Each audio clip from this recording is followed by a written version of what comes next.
Entonces vamos a desarrollar la última clase ya de terapéutica. Hablamos de endocrino, nefro y reumato.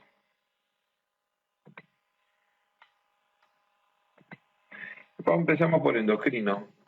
Sabemos que el hipotiroidismo, recuerden siempre, ¿no? El hipotiroidismo, si es primario, entonces es enfermedad de la glándula. Entonces, todo hipotiroidismo primario, ¿no? Simbocio es raro, porque la característica es que cuando tengo un hipotiroidismo secundario, que es causado por caída del TSH, secundario es con caída del TSH, generalmente por tumor hipoficiario, por lo general un hipopituitarismo.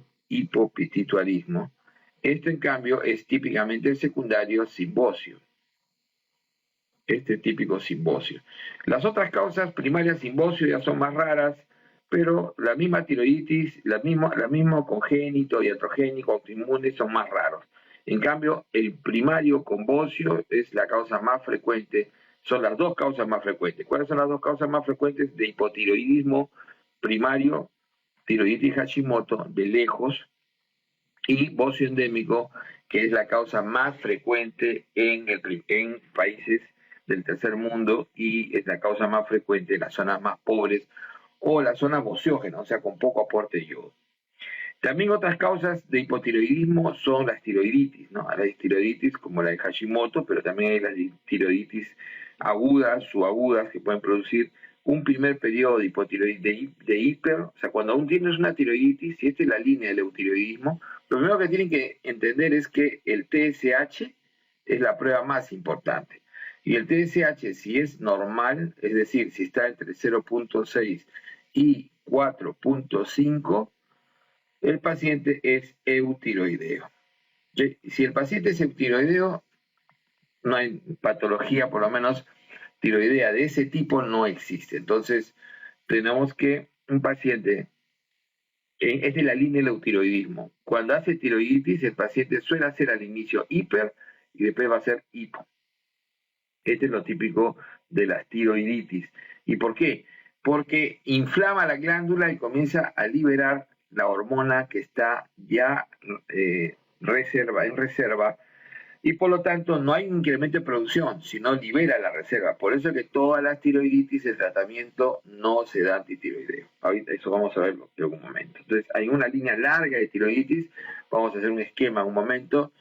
Y como decíamos, ¿qué características tiene el hipotiroidismo? La clínica clásica, o sea, ustedes acuérdense siempre que la facies típica es la facies abotagada, amarillenta, con mixedema, o sea, como si pierde las facciones por infiltración, generalmente de manos y de rostro.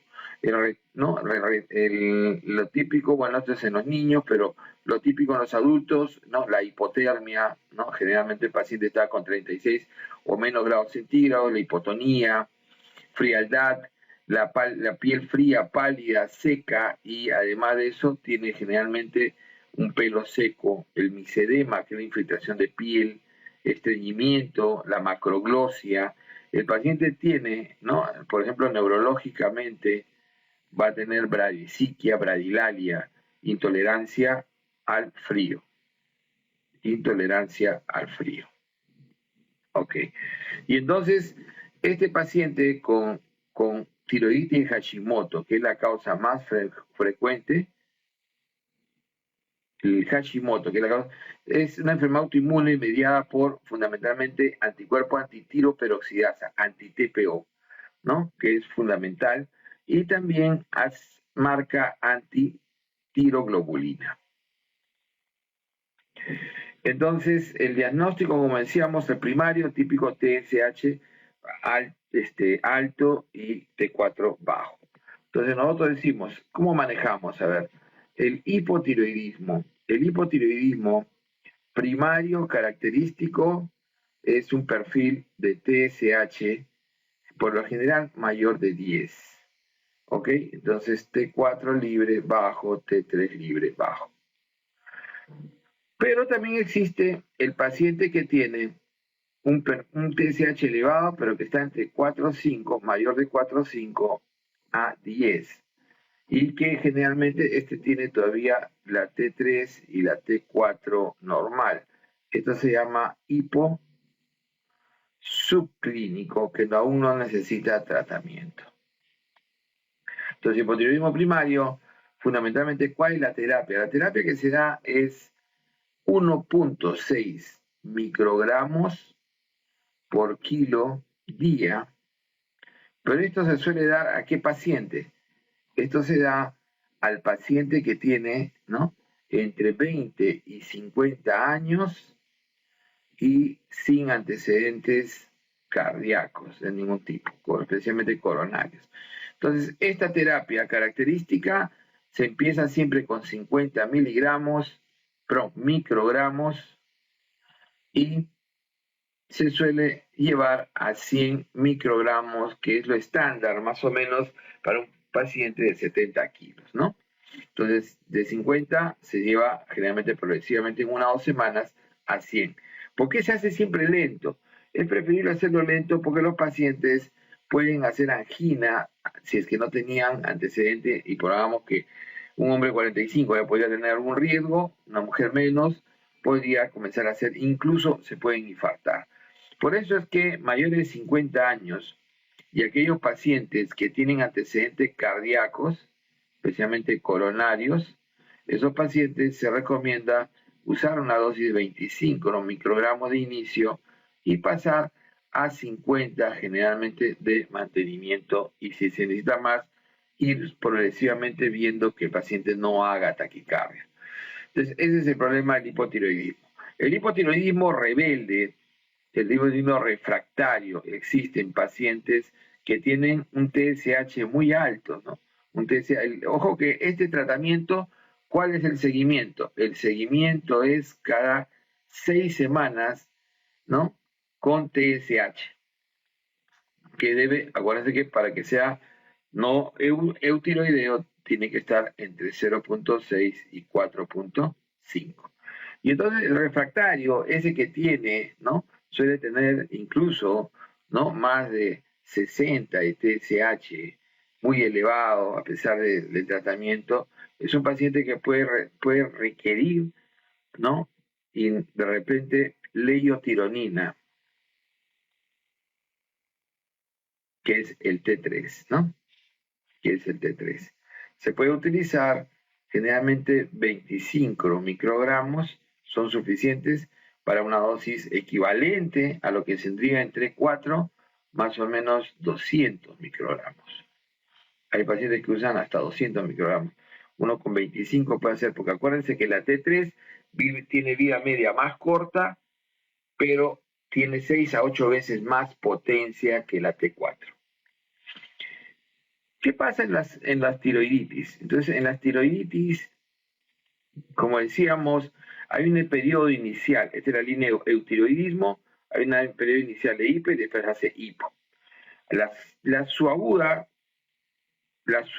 que es dolorosa, la típica dolorosa, esa que es mujer joven, que generalmente lo hace después de una enfermedad viral, esa mujer generalmente sí hace un primer periodo de hipertiroidismo, pero no se le da bloqueador, como vamos a ver a continuación, porque no está produciendo en exceso, sino lo que está haciendo es depletar lo que está preformado. Así que lo único que hay que hacer es bloquear la actividad con beta bloqueador, con sus antiinflamatorios, porque el paciente está con dolor y está inflamada la glándula.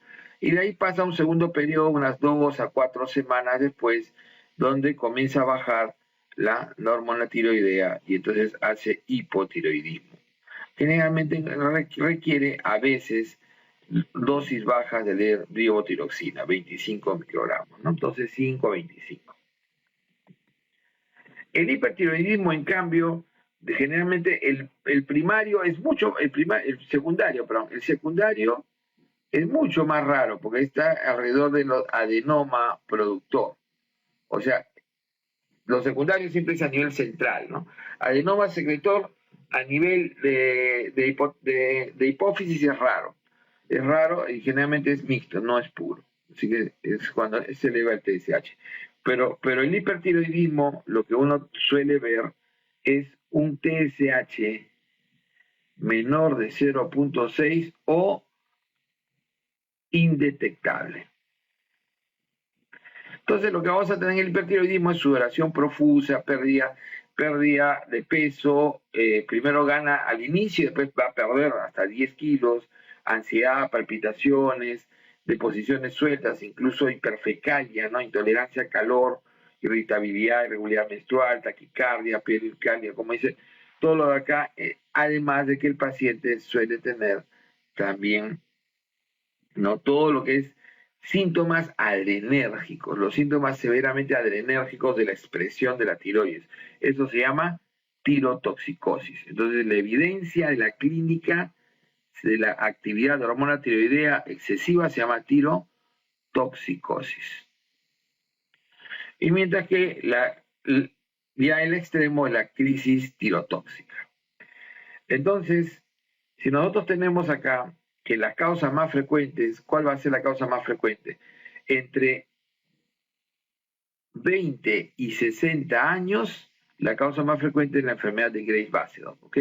La enfermedad de Graves-Basedow, donde vamos a tener el típico perfil, este es primario, todos estos son primarios, típico la causa más frecuente, caída del TSH y elevación de T3 y T4 libre. Y entonces, bocio multinodular, enfermedad de Plummer, es mayores de 60. También existe la tiroiditis, como decíamos, e incluso existe el bocio nodular aislado, ¿no? Y entonces tenemos la causa típica, ¿no?, de la enfermedad de Graves con la triada clásica de bocio difuso tóxico, oftalmopatía y mixedema. Y así vamos a tener entonces la crisis tirotóxica. ¿Cómo manejamos esto? Primero, antes de olvidarme, habíamos hablado del hipo. Y en el hipo, ¿cuál es el extremo? El extremo es el coma mixedematoso. En coma mixedematoso, el paciente no tiene ya casi actividad enérgica que evidencie que hay estímulo tiroideo. El estímulo tiroideo está prácticamente anulado. Entonces el paciente se va a presentar con una severa hipotermia, ¿no?, con una temperatura menor de 35 grados, con una bradicardia menor de 40, se va a presentar con severa, no solamente hipotermia y bradicardia, sino también confuso, incluso en coma, ¿no? Va en confuso, soporoso, coma. Es un paciente que va muy mal. Es un paciente que generalmente tiene un hilio intenso, hipoventilación con incremento del CO2 que puede requerir incluso ventilación mecánica. Este paciente ha estado en tanto estrés que ¿cuál es la hormona de estrés? La hormona de estrés crónico es el cortisol. Por lo tanto, su cortisol va a ser muy bajo para las necesidades. No es que en realidad tenga insuficiencia suprarrenal, no. Lo que pasa es que ese cortisol va a ser insuficiente para las necesidades del paciente. Y entonces ese cortisol insuficiente hace que el tratamiento del coma mixematoso pase primero por dar hidrocortisona. Y si le da hidrocortisona, como si fuera una insuficiencia suprarrenal, una crisis adrenal, que vamos a ver en un momento cómo se da, ¿no? Se suele dar intravenoso. Igual que una crisis adrenal de inicio, o sea, en bolo y infusión de 200 miligramos, y después se le va la levotiroxina, ¿no?, por lo general intravenosa, ¿no? Y se va titulando.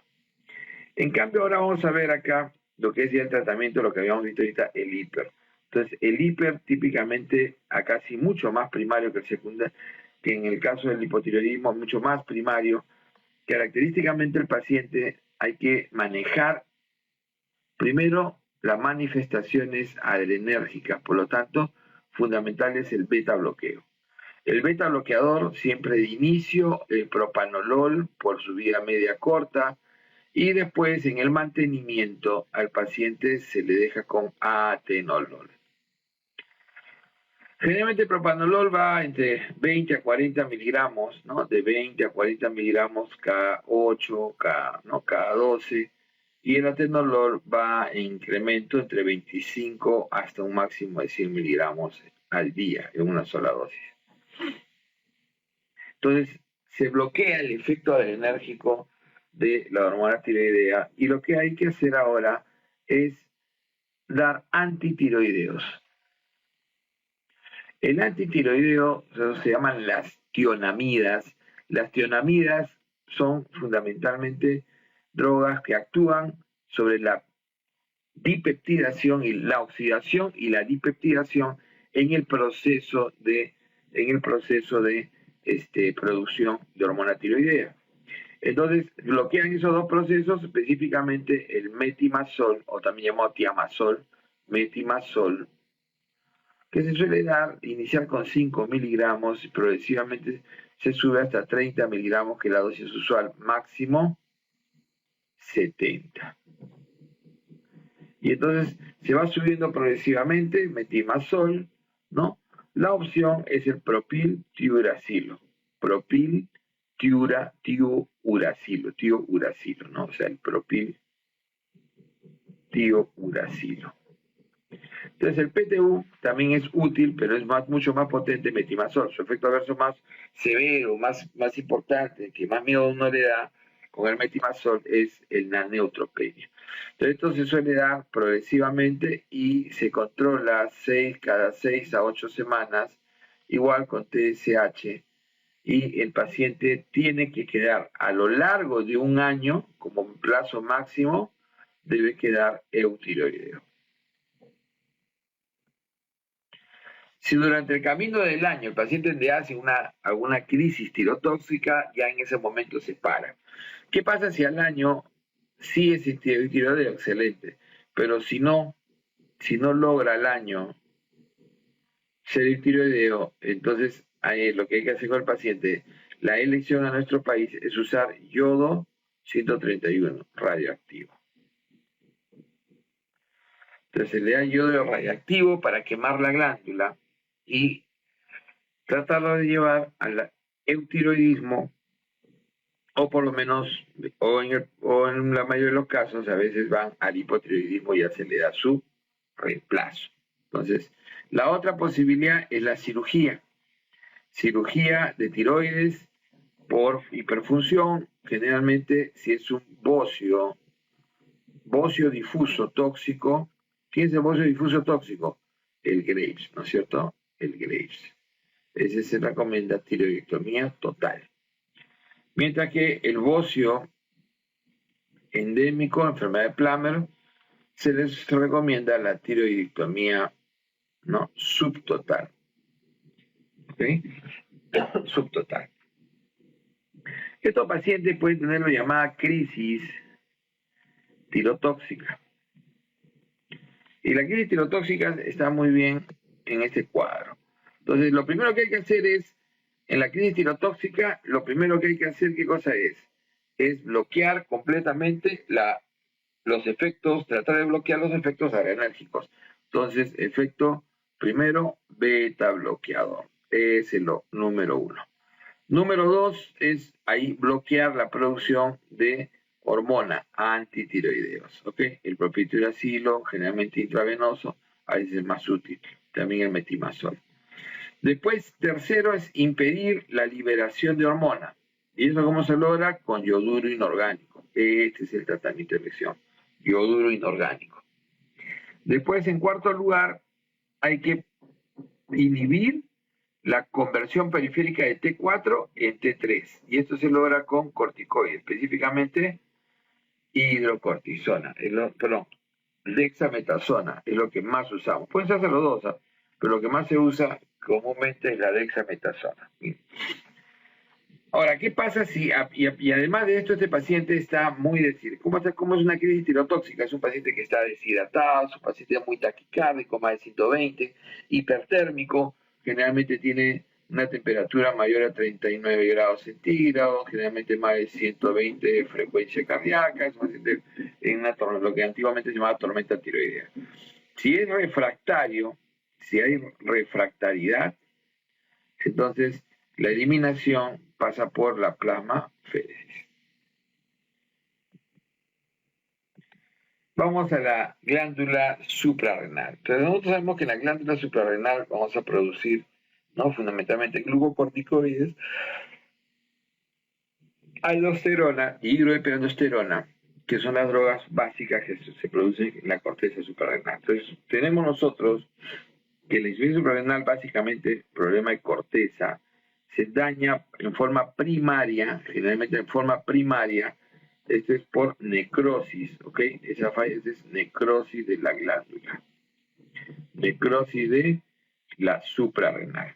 Mientras que la secundaria está generalmente asociado a daño en hipotálamo, la pituitaria, lo más común, nuevamente, hipopituitarismo. Hipopituitarismo. O sea, lo que llamaban antes el panhipopituitarismo, ¿no? Panhipo o hipopituitarismo. Entonces, estos pacientes secundarios, ¿qué cosas no van a tener? No son muy frecuentes, son raros, pero no tienen pigmentación, sin hiperpigmentación, porque el típico primario es con hiperpigmentación, porque lo más común que se ve en una insuficiencia suprarrenal son pacientes muy débiles, con mucha fatiga, anorexia, fatiga 100%, pérdida de peso 100%, y también es muy característico los síntomas gastrointestinales, náuseas, vómitos. Por ejemplo, que el paciente tenga hiperpigmentación, casi 94% son pacientes primarios.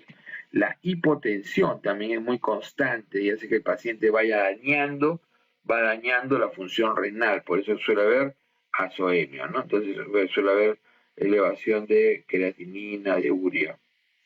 Además de eso, hay una hiponatremia marcada en estos pacientes y una hipercalemia también, y de hipercalcemia. Entonces, tenemos una hiponatremia, ¿no?, como clínica básica. Por eso que nosotros solemos decir, una insuficiencia suprarrenal es un paciente letárgico, un paciente con bajo peso, un paciente que tiene los 3 hipos: hipotensión, hiponatremia e ¿no? Es decir, que tiene hipotensión, hiponatremia, y cuando hace crisis suele hacer la hipoglicemia. Y tiene también las 3 hiperpigmentación, que no todos lo hacen, es 94%, el resto es realmente central, que esos vienen sin, o sea, los tipos secundarios que esos vienen sin hiperpigmentación, ¿no? Tenemos la hipercalemia y también la hiperazoemia. Entonces, hasta ahí estamos bien. El paciente ya se hizo el diagnóstico típicamente se dosa cortisol sérico, que cuando está bajo se le hace una estimulación con ACTH, es la siguiente prueba, y con la estimulación con ACTH, si no hay cambio, entonces el paciente es primario, o sea, la glándula está quemada. Y si hay respuesta, entonces ese va a ser secundario. O sea, lo que está faltando es ACTH, eso es a nivel central. Entonces, eso es lo característico. Entonces, tenemos este paciente característico. Entonces, también tiene perfiles diferentes. Un primario, entonces, ¿cuál va a ser la lógica? Vamos a ponerlo acá en otro color. Un primario, característicamente, ¿qué tiene entonces? Va a tener el ACTH, ¿cómo tendrá? Normal o alto, porque no hay feedback. Y como es pulsátil, puede estar a veces normal o alto. O puede tener, y va a tener, de hecho, ahí el cortisol, eso sí, bajo, ¿no? Muy bajo. Pero ¿qué más tendrá bajo? La aldosterona. La aldosterona también va a estar baja. Y como la aldosterona está baja, en su propio eje, la renina es su controlador. Y la renina entonces va a estar incrementada. Miren ese perfil, ¿no? En cambio, el secundario, de hecho, el ACTH está bajo, el cortisol está bajo, pero lo demás va a estar normal, ¿no? Aldosterona y renina, ambos van a estar normal, no pasa nada. Bueno, este es el perfil clásico. Entonces, ¿cómo tratamos al paciente? Generalmente los pacientes debutan en crisis adrenal, eso casi es una constante. De la crisis adrenal, característicamente el paciente precipita más hipotensión, hipoglicemia, se suele asociar a infecciones. Entonces el paciente está muy descompensado, generalmente ya con cierto grado de falla renal y hipotenso. Entonces, lo primero que hay que hacer es hidratación enérgica. La hidratación enérgica que se hace de la crisis adrenal no suele modificar la presión, nos diga el eleva, aunque le pasen a chorro, pero tiene que hidratarse el paciente y después hacer una infusión de hidrocortisona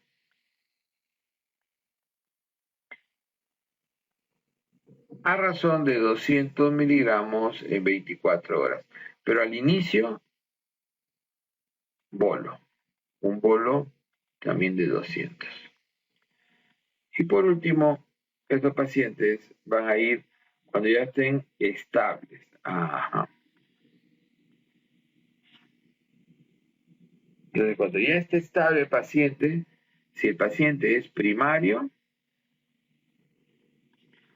el paciente primario se le suele dar, ¿no?, prednisona o hidrocortisona por vía oral. Prednisona o hidrocortisona. Generalmente prednisona 7,5 miligramos, hidrocortisona entre 20 y 30 miligramos. Y generalmente se le suele sumar la fludrocortisona. La fludrocortisona se le tiene que dar cuando hay disminución de la aldosterona, o sea, justamente el primario, ¿no es cierto? Generalmente, si no se dosa con síntomas de aldosterona baja, como por ejemplo, ¿no?, avidez por la sal, la hiponatremia más marcada, todo eso no indica que hay, ¿no?, que hay déficit de mineralocorticoides. Generalmente incluso el paciente sigue deshidratado, se tiende a deshidratar rápido. Y además se le puede agregar dihidroepiandrosterona en la mujer que quiere recuperar su líbido.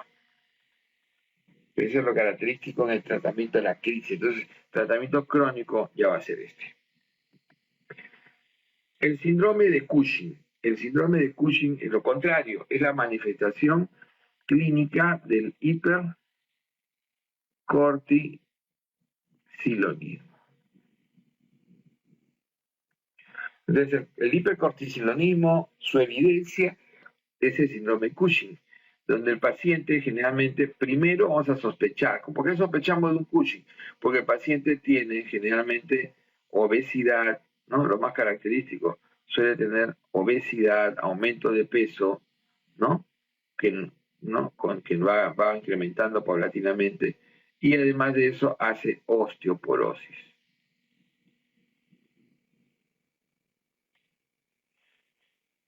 Entonces hace osteoporosis, ¿no?, temprana, ¿no?, joven, temprana.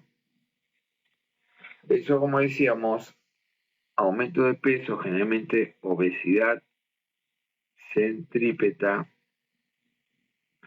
Pero clínicamente esto es, ¿no? Esto, digamos, se aprecia en casi el 100% de los pacientes, pero ¿qué es lo que tiene mayor especificidad para ese diagnóstico? Es la facilidad para la equimosis, la plétora facial, miopatía proximal y las estrías violáceas o purpúricas, ¿no?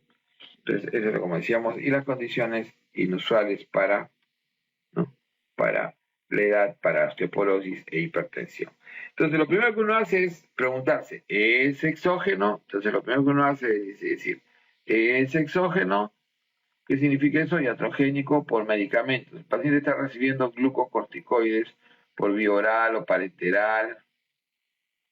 Entonces, de cualquier forma, sí lo está recibiendo. Entonces, ese es exógeno, esa es la causa, y ahí queda. No hay que darle mayor tratamiento. Se suspende o tiene que manejar las complicaciones. Pero si es endógeno, vamos a ver si es dependiente, como decíamos, de ACTH, o sea, si el ACTH está normal o elevado. Si es así, entonces el paciente se le hace generalmente, si uno quiere demostrarlo, una prueba de CLU, que es cortisol libre urinario, y después la supresión con dexametasona. Pero si sale positivo el CLU, hacemos el dosaje de ACTH, y si sale normal o elevado, entonces se le hace la resonancia magnética nuclear. Y con la resonancia, si hay tumor, Entonces es enfermedad de Cushing, ¿no? Sí hay tumor. ¿Se dan cuenta? De la resonancia de la CIA turca va a definir todo eso, ¿no? Entonces define ese Cushing, me define eh, si, si es ectópico y cuando no tiene tumor. Entonces le hice la resonancia y si hay tumor. ¿Qué pasa si le haga la resonancia y no hay tumor? No hay. Entonces, lo más probable es que esté produciendo el ACTH extra hipoficiario. Y eso, o sea, también llamado ectópico, ¿no? Y entonces, eso significa que el paciente tiene un típico paraneoplásico. Los paraneoplásicos suelen producir ACTH de forma ectópica. Independiente del ACTH, quiere decir que el ACTH está generalmente, tiende a estar generalmente disminuido o normal, pero independiente, la adenoma, el carcinoma, la hiperplasia, todo esto es primario. Todo esto es primario. Entonces vamos a ver así en concreto, ¿no? O sea, si yo tengo un paciente, primero es endógeno. Es endógeno, entonces esa es la pregunta. ¿Es endógeno o es exógeno? Entonces, lo primero que me pregunto es, ¿está tomando algo? Sí, es exógeno. Ya, ahí queda. No se hacen más estudios, no más. Es endógeno, allá, le corroboraste CLU, dale el dosaje de ACTH. Con ACTH normal o elevado, esa es la primera causa de endógeno, ¿no? Que no es iatrogénico, que es la enfermedad de Cushing. La enfermedad de Cushing, entonces, la enfermedad de Cushing, característicamente, el paciente debe tener un tumor adrenal. ¿Cómo demuestro esto? Ahí ya. Tengo ACTH normal elevado ya. Entonces, lo que voy a hacer es pedirle una resonancia magnética nuclear. Si la resonancia sí hay adenoma, es enfermedad de Cushing. Y si no hay adenoma, eso es paraneoplásico. Es un paraneoplásico. El más frecuente que produce esto es cáncer de pulmón, como entenderán, ¿no? El tipo microcítico. Y entonces, de esa manera, como decíamos, o es o no es, ¿cómo lo vamos a tratar? Una enfermedad de Cushing es un tumor que es quirúrgico más radioterapia postquirúrgica. Y entonces, pero también se tiene que suprimir. Acuérdense que uno saca parte, pero toda la glándula puede tener células productoras. Entonces uno tiene que bloquear la secreción de ACTH con cabergolina. En el bloqueo se va a utilizar la cabergolina, que si no es suficiente, pues a veces no es suficiente, el paciente sigue con la clínica, con todo lo característico.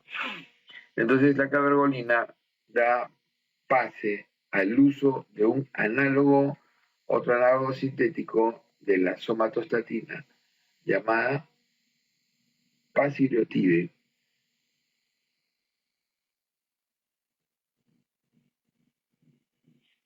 que sería ya el bloqueador más intenso, y si a pesar de eso no hay mejoría, se trata de dar de todas maneras la radioterapia, ¿no? Entonces, eso es lo que se hace. En cambio, en el paciente paraneoplásico, entonces, hasta no encontrar la enfermedad de fondo, y a veces a pesar de eso no se puede solucionar, igual le vamos a dar cabergolina. Vamos a darle cabergolina. Y si no funciona, se le da mitotane. Entonces, se le da cabergolina o se le da mitotane. El mitotane, ¿no? El mitotane, fundamentalmente lo que hace es necrosar la glándula. Necrosa la glándula suprarrenal. Es un quimioterápico, el mitotane, que necrosa la glándula suprarrenal. Entonces, este es el diagnóstico fundamentalmente de Cushing, y el manejo, como ven, cabergolina, pasa básicamente por el bloqueo, la parte quirúrgica, y también se puede disminuir la actividad, o sea, la actividad de producción de glucocorticoides, ¿no? Con ketoconazol, que es barato. Y entonces obliga a que el paciente comienza, ¿no? Esto a irse bloqueando mientras establece la cirugía, la radioterapia y tiene efecto positivo. Okay. La diabetes es una enfermedad, ¿no? Es una enfermedad netamente metabólica, es una enfermedad, la enfermedad del siglo XXI, es una epidemia, se declaró una epidemia en el siglo XXI, y fundamentalmente uno tiene dos tipos de diabetes, ¿no? De las diabetes primarias. Hay en las secundarias varias relaciones, pero tiene la diabetes 1 que característicamente se da en menores de 30 años, ¿no? Ya menores de 30 años, y no llega a estos niveles, o sea, llega generalmente en el Perú entre 3 a 5%. Es una destrucción total de las células beta. ¿Y qué va a utilizar el paciente? Va a utilizar netamente insulina, ¿no? Insulina es lo característico. En cambio, estos pacientes de acá, vamos a resumirlo aquí, solamente cabe recordar que yo el diagnóstico de diabetes siempre lo hago con glucosa en ayunas, ¿no? Entonces, la glucosa en ayunas, característica,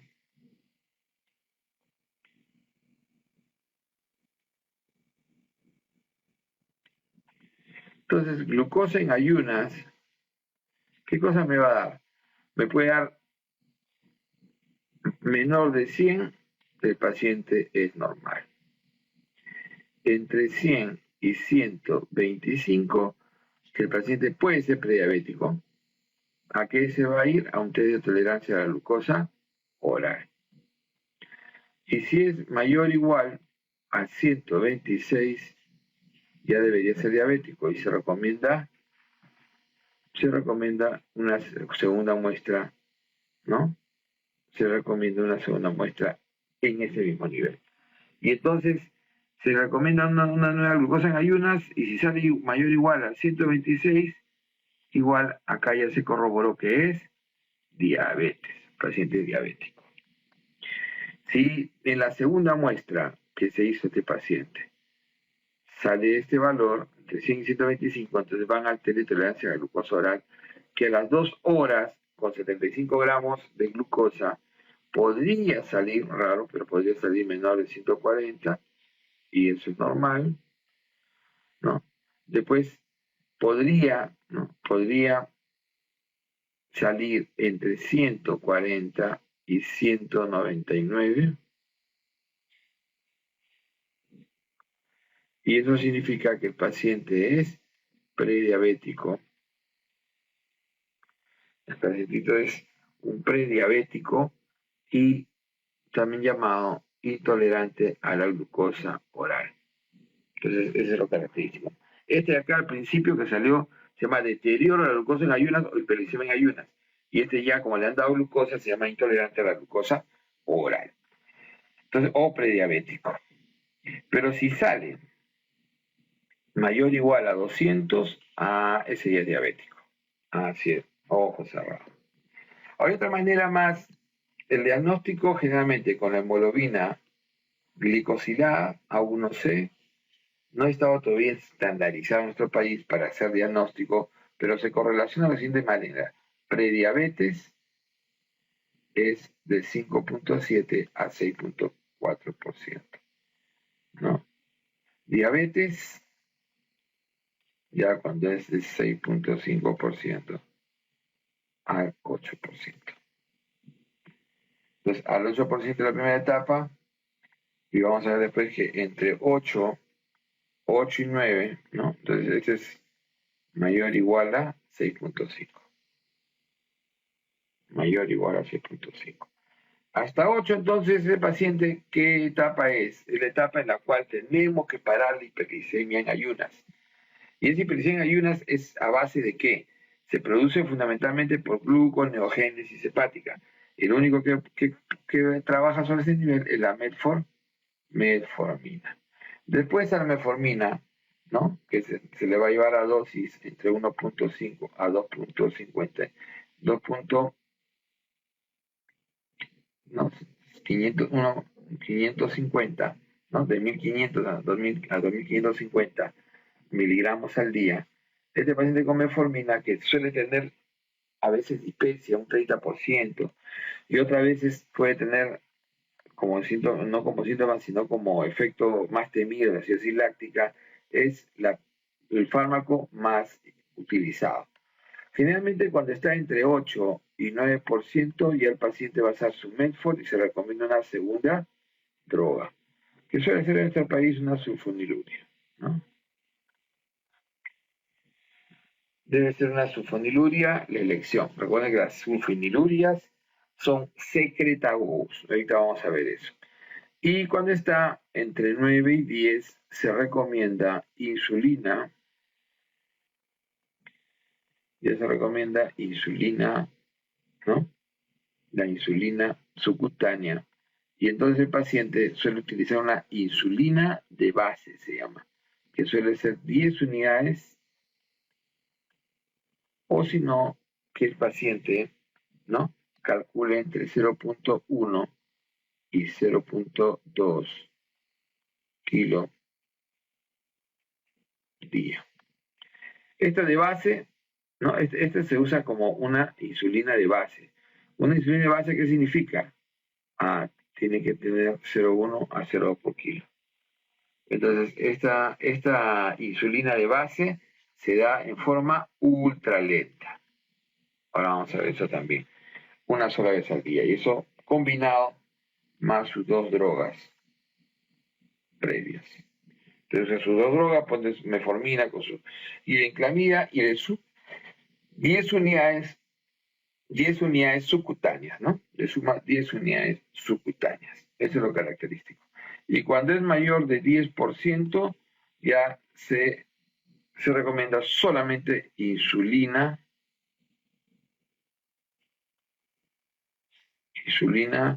¿no?, de tratamiento, o sea, insulina generalmente de base y a escala y intensiva. Entonces se hace insulinoterapia intensiva, generalmente por 3 meses. Después de los cuales el paciente ya puede pasar, cuando está controlado, a vías orales, ¿no es cierto? Podría y quedarse de repente con una insulina de base, pero también hay que evaluarlo. Entonces, este es lo característico de la diabetes. Entonces, vamos a manejarlo de esa manera. ¿Cuáles son las drogas? Como decíamos, nosotros podemos utilizar, ¿no?, entre hasta 8 metformina idealmente. Entre 8 y 9, a la metformina se le agrega un segundo, que puede ser feniluria, y ahora vamos a ver cualquiera de los otros que se puede agregar. De 9 a 10 sigue con sus dos fármacos y se le da insulina base. Y mayor de 10 ya se quita todo y se le da netamente insulinoterapia. Y así tenemos el octeto ominoso, que es fundamental entenderlo. Primero, el gran cambio. Para hacerse diabéticos han tenido que incrementar la gluconeogénesis. Lo pongo justo especial porque ese es lo que se olvida, porque que en realidad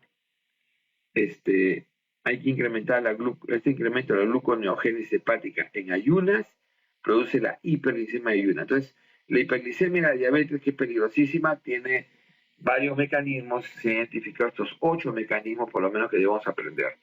Entonces, el octeto ominoso, el incremento de la gluconeogénesis hepática, y por lo tanto, este incremento de la gluconeogénesis hepática solamente lo hace bien metformina. Ahí está la metformina, el bloqueo. Después, el otro importante es la disminución de la secreción de insulina y la resistencia a la insulina, que hace que se hipertrofie. Miren, en el diabético 2 se hipertrofia las células alfa, y por lo tanto hay un glucagón incrementado. Entonces hay un glucagón incrementado. Este glucagón incrementado también se puede hoy en día bloquear. Antes no se podía hacer nada. Entonces, a este nivel tenemos los secretagogos. Los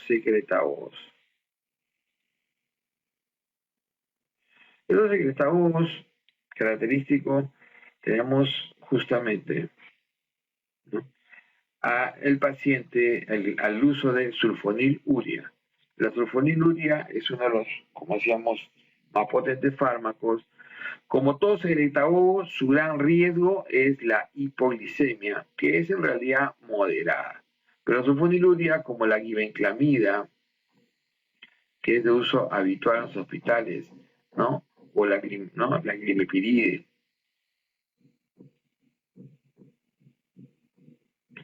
va a ser mucho peor. Entonces, cualquiera de estos dos, glibenclamida o glimepiride, ¿no? Son totalmente útiles para el manejo combinado generalmente con metformina. ¿Cómo bloqueamos? Además, entre los secretagogos también tenemos las glitazonas y tenemos las incretinas. ¿Qué son las incretinas? Las incretinas o incretinamiméticos es que la incretina, ¿qué cosa es la incretina? La incretina, que es el GIP, el GLP-1, son hormonas que se liberan en el intestino delgado, en el estómago, el intestino delgado, cuando llega el alimento. Entonces llega el alimento y se liberan inmediatamente y van al páncreas, estos dos van al páncreas y ahí la guardan. Entonces bloquean, ¿no? Estos miméticos típicamente bloquean la célula ¿no? Bloquean la producción de insulina y bloquean la secreción de glucagón, o sea, bloquean la secreción de glucagón, la bloquean por completo y al mismo tiempo secretan, ¿no? Secretan. Entonces las incretinas, ¿qué hacen? Van a liberar insulina y van a bloquear, disminuir el glucagón. Ese gran efecto es doble, o sea, actúa a este nivel y actúa acá, ¿no? Incrementando el glucagón. Entonces GLP-1 y DPP, ¿no? Ahí tenemos el GLP-1 clásico, ¿no? Vamos dando los ejemplos de las drogas. Acá, sulfonilurea hemos hablado. El GLP-1, característicamente, ¿no? Tenemos el exetimide, el planlitide, que son subcutáneos, y los DPP4, que son los inhibidores de la dipeptil peptidasa 4. Inhibidores de dipeptil peptidasa 4, también llamados gliptinas. Y ahí tenemos la cita gliptina. Que entonces, ese DPP4 es lo que hace es esta incretina liberada. ¿Quién lo metaboliza? Lo metaboliza la DPP4. ¿No? La dipeptilpeptidasa 4 metaboliza. Si yo bloqueo esta, entonces incremento las incretinas. Estos son los dos fármacos ideales que están a este nivel, ¿no? O sea, estos dos, ¿no? GLP-1 agonistas y inhibidores de la DPP4. También hay que actuar a nivel del incremento de la reabsorción de glucosa en el riñón. ¿Y por qué? Porque el incremento de la reabsorción de glucosa en el riñón es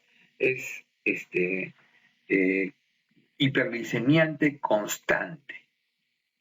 Y entonces esto se ha relacionado mucho con el incremento del riesgo cardiovascular.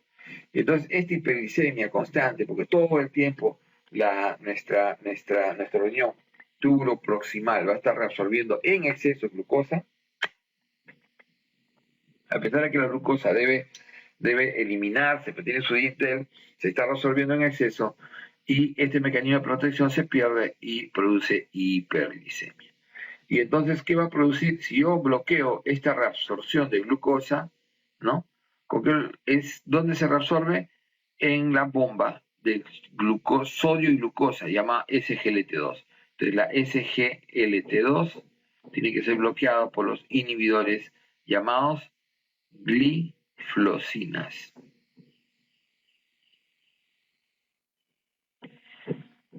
Gliflosinas como la empagliflosina y la dapagliflosina. Empagliflosina, dapagliflosina son muy útiles hoy en día. Por ejemplo, la dapagliflosina, 10 miligramos al día. Y porque son muy útiles, no solamente porque controlan la hiperglicemia, ¿no? Sino que además de eso tienen la característica de poder disminuir el riesgo cardiovascular. Disminuyen el riesgo cardiovascular. Entonces, eso por eso que son hoy en día uno de los fármacos más utilizados. Entonces, podemos utilizar también las glifosinas. Hoy en día estos son los más utilizados. Básicamente tienen que tener en cuenta los incretinas, las sulfonilurias, ¿no?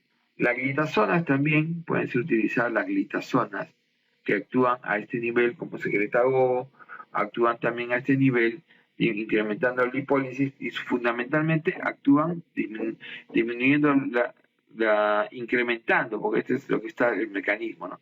En la diabetes hay una disminución de la captación de glucosa. Entonces, ¿cómo incrementa eso? Eso aumenta la captación, las glitazonas, ¿no? Como la pioglitazona. Otro fármaco fundamental también, que generalmente se utiliza poco en nuestro país. Y la insulina, obviamente, que la insulina va a variar, ¿no? El tiempo, como ven ustedes, ¿no? Por ejemplo, ¿quién no tiene pico? No tiene pico la ultra lenta, que tiene una duración de 24 horas e inicia 1.5 horas, característico, ¿no? En cambio, la que se utiliza generalmente a demanda es la cristalina o regular, que inicia 30, 45, 2, 3 horas, máximo 6 horas, es el característico de la regular o cristalina, que es la que se suele utilizar en las emergencias, en las infusiones. La intermedia, que es la que más se usa en nuestro país para el tratamiento crónico, ¿no? Tendría que darse cada 12 horas, ¿no? Porque la duración es 10 a 14 horas como máximo. En cambio, lo ideal, lo fisiológico, es usar una glargina o una determir, que son las ultra rápidas, ¿no? Las acción prolongada, ¿no? Llamadas de acción prolongada. Pero las de acción prolongada y las ultra rápidas son aquellas que tienen inicio rápido, ¿no? 5 a 15 minutos inmediato y un pico de 30 a 75, miren. Y esta, como la Lispro, que es la que tenemos en programa, es muy útil para los pacientes que hacen hiperglicemia severa postprandiales. Entonces, eso es lo característico. Y entonces así, nosotros manejamos la diabetes, como le decía, el paciente, lo primero que vamos a hacer, el diabético tipo 1 ya sabemos que es insulina, pero ¿qué tipo de insulina? La bomba de insulina. Lo ideal es la bomba de insulina. Entonces, en el diabético tipo 2, en cambio, en el tipo 2, aquí el paciente, ¿no? Aquí el paciente va a ir, el tipo 2, el paciente va a ir primero a dieta, que también uno va a dieta, ¿no? A dieta baja en calorías, generalmente no más de 30% de hidratos de carbono en la dieta y no azúcares. Y debe ir además a hacer ejercicio, ¿no? Ejercicio y todos los cambios de estilo de vida. Dicho eso, pero ya entre 6.5 y 8, o sea, generalmente el paciente se recomienda manejar con metformina. Metformina que generalmente se da de inicio 500 miligramos la primera semana, viendo tolerancia, y si lo tolera, ya se sube a la dosis mínima, que es 1.5 gramos al día, que puede ser dividido, o, ¿no? O también dado de una manera, como por ejemplo, tabletas de 850 miligramos, siempre con las comidas, desayuno y cena o desayuno y almuerzo. Cualquiera de esas dos, ¿ok? Entonces, y se va incrementando hasta un máximo de 2.550. Ya saben que el efecto adverso, esta no es una droga hipoglicemiante. Así como no es hipoglicemiante, entonces no produce hipoglicemia. Esta es una droga anti-hiperglicemiante. Generalmente cuando el paciente está en más de 8 a 9, ese paciente debe utilizar ya la Metformin más una segunda droga. Esta segunda droga, como les decía, lo más común es que sea una sulfoniluria, como por ejemplo glimepirida, que va de 2 miligramos a 8 miligramos una vez al día, o puede ir a lo que tenemos en el programa, glibenclamida. La glibenclamida se empieza con 5 miligramos y se puede subir hasta 30 miligramos.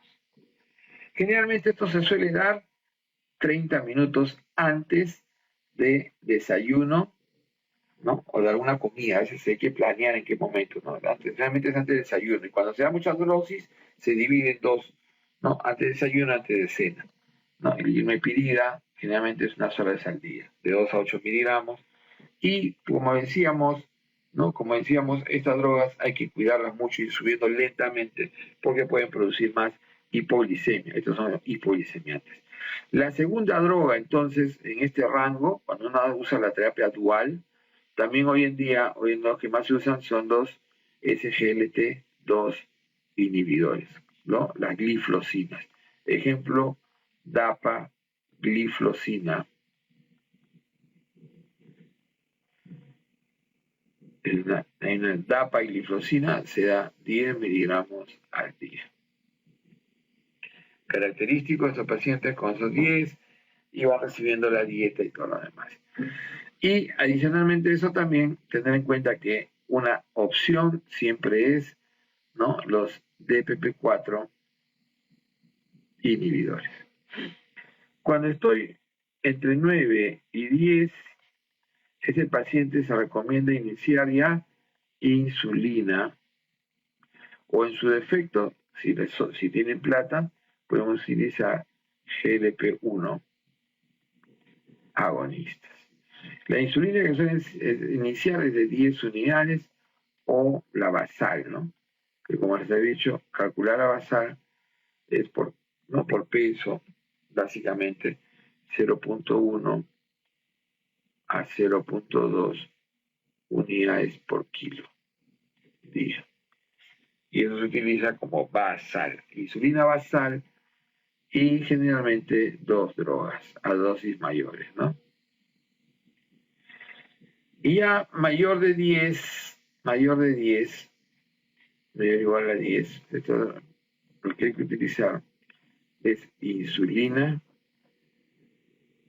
una insulinoterapia, ¿no? Ya durante 3 meses se usa en forma intensiva.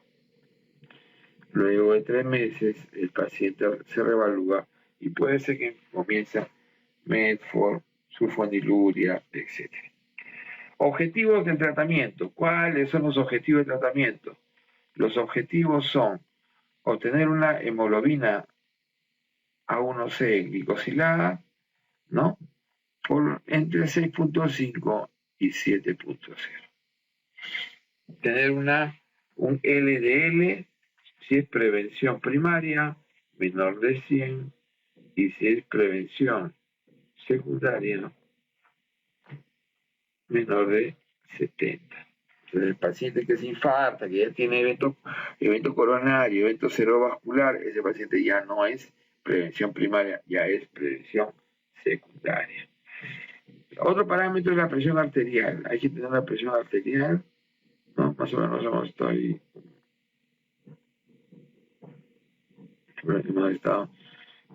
paciente mayor a 130, 80, o mantenerlo menor de 130, 80 o mantenerlo menor de 120, 80 si es renal. Otro parámetro fundamental también en estos pacientes es una microalbuminuria menor o igual a 30 miligramos. Mantener una microalbuminuria baja. ¿Okay? Entonces, los parámetros más importantes y el manejo del diabético. Ahora, el diabético puede tener complicaciones agudas, la hipoglicemia, la triada de Whipple clásico. El paciente me hace la clínica, recuerden la clínica neuroglicopénica, justo pregunta de la residencia de ayer, ¿no? Y la respuesta autonómica, la respuesta adrenérgica clásica. Si el paciente hace esta clínica y entonces le dosamos la glucosa y tiene menos de 60 siendo diabético, menos de 60 sin ser, y menos de 70 siendo diabético, puede ser hipoglicemia la causa de esos síntomas. Entonces se le da dextrosa 33, 4 a 6 ampollas y se revierte. Si revierte, entonces es hipoglicemia. Causas, La más frecuente, la exógena, o sea, medicamentos. Y esta es la manera de pensar en el resto de las causas. Panhipopituitarismo, que es más raro, insuficiencia hepática, el Addison, la insulinoma, neoplasia extrapancreática. ¿Cómo se mantiene este paciente cuando es hipolisemia? Se busca la causa, ¿no? Si es de causa exógena, porque es un diabético que se ha infectado, y entonces eso puede producir precipitar, o es junto con sus medicamentos, entonces el paciente se le da una solución glucosada al 10%, dextrosa al 10%, ¿no? Hidratándolo, y glucosa al 33%, se le suele poner, ¿no? 4 a 5 ampollas intravenosas condicionales. Las otras dos grandes complicaciones es el coma hiperosmolar y la cetoacidosis diabética. El coma hiperosmolar, fundamentalmente una deficiencia relativa de insulina, lo que más hay es una resistencia y por lo tanto una glicemia muy alta. Lo característico fundamentalmente es tener una glicemia en 600, más de 600, y una osmolaridad mayor de 320. Estos son los dos parámetros fundamentales, coma hiperosmolar, y los síntomas neurológicos. Síntomas neurológicos, ¿ok? Que eso es fundamental. Entonces, tiene los síntomas neurológicos este paciente, y por lo tanto estas complicaciones, este paciente con coma hiperosmolar generalmente es subagudo, incluso a veces crónico. Son pacientes que vienen de hace mucho tiempo con poliuria, polidipsia, y por lo general estos pacientes, ¿no?, van a tener síntomas neurológicos como sopor, coma, convulsión, ¿no? Pueden tener esto. Mientras que la cetoacidosis diabética, el paciente característicamente de la cetoacidosis diabética, lo que va a tener es un paciente que tiene ausencia absoluta y por lo tanto está produciendo una lipólisis intensa, una ausencia absoluta de insulina. Entonces se está manteniendo la producción de energía por lipólisis. Hay un incremento de la producción primero de glicerol y de acetilcoenzima A. Y esto nos va a tener como subproductos típicamente los cuerpos cetónicos o los cetoácidos. Estos cetoácidos característicamente son los que van a producir una severa, lo más importante acá, acidosis metabólica con anion gap elevado. Y entonces voy a tener una acidosis, ¿no?, una cetoacidosis, ¿no?, una compuestos cetoácidos con pH generalmente menor de 7,3 y un bicarbonato menor de 18. Puede tener, los síntomas típicos son síntomas gastrointestinales: náusea, vómito, dolor abdominal y aliento a manzanas. Pero puede tener también trastorno de sensorio, sí, pero cuando es severo. Tiene estadios. Claro, la cetoacidosis sí tiene estadios. Tiene un estadio leve, que es de 15 a 18 bicarbonato, moderado, ¿no?, entre 10 y 15, y severo, menor de 10. ¿Cómo se manejan estos pacientes? Primero, la hidratación. Miren ustedes, la hidratación es intensiva y siempre, a pesar del sodio que tenga, ¿no?, el paciente va a recibir siempre un suero en solución isotónica o isosmolar, que es cloruro de sodio 0,9%. Y se le suele dar 500 a 1000, generalmente a qué paciente. 500 a 1000, se le suele dar 1000 al estado hiperosmolar, hiperglicémico, o llamado también coma no cetóxico o coma hiperglicémico, y 500 a la cetoacidosis. Y así, de esa manera se va bajando. Paralelo, hay que darle la insulina asociada al potasio. Entonces no podemos darle independiente. Entonces el paciente, ¿no?, si tiene menos de 3,3, entonces no hay que darle insulina. Entonces menos de 3,3 no se le da insulina, porque acuérdense que la insulina introduce el potasio a la célula y por lo tanto va a producir hipocalemia severa.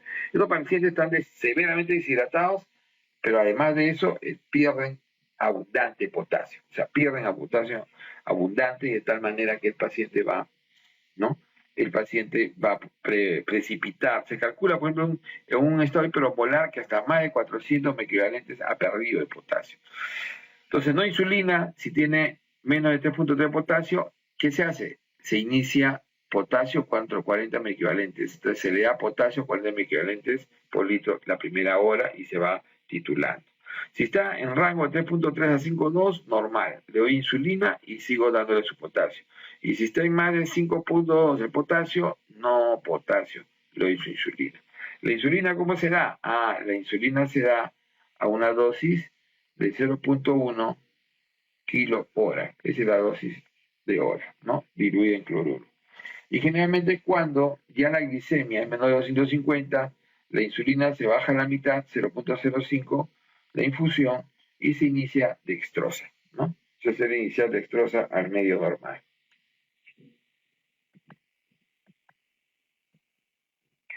Vamos a ver ahora nefro. Bueno, acá lo que cabe señalar en el tratamiento de diabetes también, recuerdan ustedes, lo que son las manifestaciones tardías. Y en las manifestaciones tardías, microangiopatía, primero, yo voy a tener la neuropatía diabética, que es generalmente precoz. La neuropatía diabética, cuando produce la polineuropatía, entonces produce dolor. ¿Cómo se maneja? Con antidepresivos. A la duloxetina es la droga de elección, pregabalina es la otra droga que se puede utilizar. ¿Ok? Pero la neuropatía puede progresar y producirnos ya de aferentación y trae como consecuencia el pie diabético, ¿no? Neuropático. Y entonces como pie diabético neuropático, este es típicamente una úlcera plantar. Entonces, ¿cuál es el tratamiento de la infección? Típicamente el tratamiento en estos pacientes, lo más importante, control metabólico, el tratamiento, control metabólico, bajar esa glicosilada. De ahí se hace seguimiento con PCR y si está infectado, entonces que la mayoría lo están, la elección es utilizar ceftriaxona o cipro, si hay riesgo de pseudomonas, más clinda o metronidazol. Recuerden que como anaeróbico, metro o clinda, combinados, se suele dar combinado, ¿no? Los pacientes van bastante, ¿no? van a dirigir siempre a curaciones diarias, sin maltratar el tejido con yodo y nada por el estilo. En cambio, los neuropáticos, existen los nefropatías, los tardíos, nefropatía diabética y la retinopatía diabética. La nefropatía diabética, estos dos son los tardíos. Y la nefropatía diabética, ¿no? Estos son pacientes que hacen proteinuria, hacen dos fases, una fase preclínica, la primera fase es hiperfiltración, de ahí hacen microalbuminuria, puedan más de 30, pero menos de 300 de albúmina. Estos pacientes ya deben iniciar IECAS. Y de ahí, estos pacientes hacen la fase macroalbuminúrica. Ya, esta es la etapa, ¿no? Esta es la etapa preclínica, ¿no? Hiperfiltración. Y de ahí van a la etapa clínica donde ya hacen macroalbuminuria. Síndrome nefrótico. Y entonces el IECA es importantísima, o el ARA2, si es que no se puede utilizar IECAS, para disminuir la presión intraglomerular y bajar la proteinuria. Pero fundamental es igual, control metabólico. Es lo más importante. Control metabólico. O sea, una glicosilada de 6.5 a 7, máximo 7.5. Entonces, ese es lo ideal, mantener en ese sentido, ¿no? IECA, además del LD, manejar el LL también, pero fundamentalmente esto y manejo de la presión arterial, es lo otro, manejo de la presión arterial, fundamental. En la retinopatía generalmente proliferativa el tratamiento típico es el láser, ¿no? Mientras que en la macroangiopatía, ahí es donde está la causa de muerte. El paciente con enfermedad coronaria cardíaca, enfermedad coronaria crónica de tipo diabético, es una enfermedad multivasos y es la primera causa de muerte. Estos pacientes siempre deben usar desde el inicio la combinación de ácido acetil salicílico más clopidogrel. Tratamiento médico amplio a estos pacientes. ¿Okay? Ácido salicílico y clopidogrel es fundamental en estos diabéticos y son pacientes que adquieren un intenso control metabólico. ¿Quién los cuida? Dentro del control metabólico, recuerden que quien mejor los cuida es hoy en día las gliflosinas, o sea, los SGLT2 inhibidores y la insulina. Esos son los que mejor cuidan el corazón en el diabético. Acuérdense bien esto, ¿no? Y en el paciente con enfermedad cerebrovascular es la primera causa de que el paciente tenga infartos aterotrombóticos. Es la primera causa de infartos aterotrombóticos. Igual, se recomienda el uso de ácido salicílico, 81 miligramos, más su clopidogrel, 75. Ideal en estos pacientes. Y está la enfermedad arterial periférica, la típica claudicación. Paciente que comienza a adelgazar, enfriar los miembros distales. Estos pacientes tienen un medicamento que funciona mejor que se llama el cilostazol, generalmente asociado a clopidogrel. También puede ser aspirina. ¿Qué pueden producir como complicación? Estos pueden dar el pie vascular, pie diabético vascular. Junto con el pie diabético neuropático, que habíamos visto por acá, junto con el pie diabético neuropático, estos dos, con 20%, 80%, son la primera causa de amputación no traumática. Ok. Nefro. Bueno, la hiponatremia es el trastorno más frecuente y acá hay una cosa muy bonita en terapéutica que les voy a meter un par de preguntas interesantes, porque este es muy bonito. Hiponatremia ya es algo que tienen que manejar cuando sean internos, algo que tienen que manejar cuando sean residentes y es algo que les van a preguntar hasta la saciedad y lo acaban de preguntar también en el examen. Entonces, la hiponatremia, ¿no? Nosotros tenemos más que el diagnóstico, pero acordarse que la hiponatremia, si yo tengo un sodio bajo, y si esta es mi fórmula, molaridad, entonces tiene que ser hipomolar. ¿No es cierto? Te diría ser hipomolar, pero existe lo que se llama la pseudohiponatremia. Pseudohiponatremias, que las causas son hiperglicemia severa, mayor de 600, soluciones hipertónicas, la hiperproteinemia mayor de 10, la hiperlipidemia, triglicérido mayor de 1000. Entonces, la hiponatremia, ojo, la hiponatremia aguda menor de 48, crónica mayor de 48, la clínica clásica es, ¿no? Hay dos tipos de clínica, lo que se llama la clínica del trastorno de sensorio, generalmente me va de confusión, estupor al coma, este trastorno de sensorio, de confusión, estupor hacia el coma, y los síntomas de hiperexcitabilidad que va de contracción muscular a convulsión. ¿Ok? Esos son los dos brazos de clínica, sensorio e hiperexcitabilidad.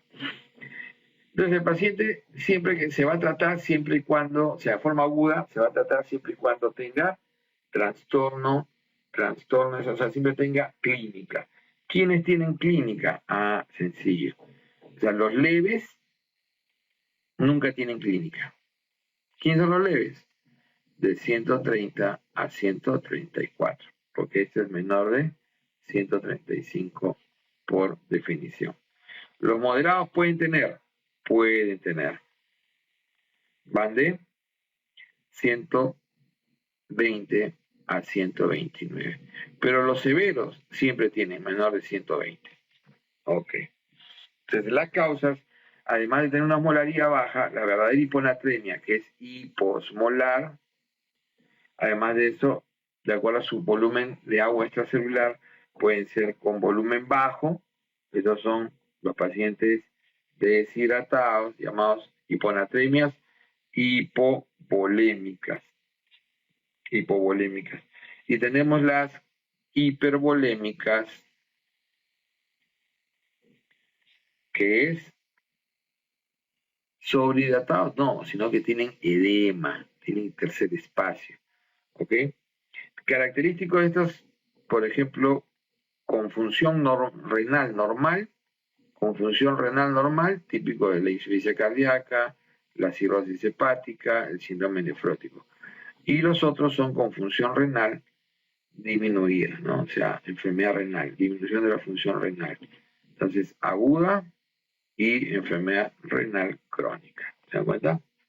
Y las causas más frecuentes están acá en los de volumen normal, porque no tienen ni edema ni están deshidratados. Y deshidratados pueden estar hipotensos incluso. Acá está el típico CIJAT, ¿no? También esta isotónica podemos tener, ¿no? Típicamente podemos tener las causas, como por ejemplo aquellos que tienen osmolar urinaria baja y que es porque toman exceso de líquido, la polidipsia psicógena, por ejemplo.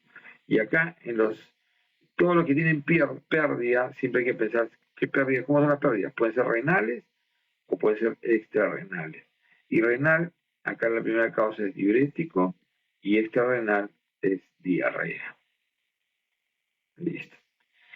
Entonces, un paciente que presenta clínica, hay que darle lo que se llama el cloruro de sodio al 3%. Cloruro de sodio al 3%, eso significa un cloruro que tiene 513 miliequivalentes por litro.